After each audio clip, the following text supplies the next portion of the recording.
বাড়িতে ছোট বাচ্চা থাকলে কখনো কখনো তাদের আবদার মেটাতে গিয়ে বা তাদের বায়না পূরণ করতে গিয়ে আমাদেরও মন পছন্দের খাবার খাওয়া হয়। তাই বাড়িতে খাওয়ার জন্য যে তরমুজটা আনা হয়েছিল সেটা দেখে ছেলে বলে, মা তরমুজের আইসক্রিম বানিয়ে দিতে।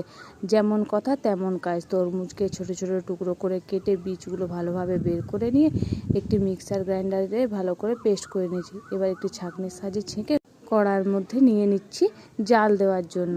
তারপর কড়াইতে ওই তরমুজের রসটা পুরোটা নিয়ে তার মধ্যে দিয়েছি স্বাদ মতো চিনি আর অল্প একটু কর্নফ্লাওয়ার। তরমুজের রসটা ভালোভাবে ফোটানো হয়ে গেলে নামিয়ে নিয়ে খানিকক্ষণ রেখে ঠান্ডা করে নেব। এবার একটি আইসক্রিম বানানোর পাত্রে এটিকে সুন্দরভাবে ঢেলে ভর্তি করে নেব। ছটার মধ্যে এখানে ছটায় বেশ সুন্দরভাবে ভর্তি হয়ে গেছে। এবার ঢাকনাগুলো লাগিয়ে ওই চামচগুলো এর মধ্যে দিয়ে দিচ্ছি। এবার এটিকে সারা রাত ফ্রিজের মধ্যে রেখে পরের দিন সকালবেলা বের করে নিয়েছি। কত সুন্দর হয়েছে আইসক্রিমটা দেখতে। এভাবে বানালে খেতে জাস্ট ফাটাফাটি হয়।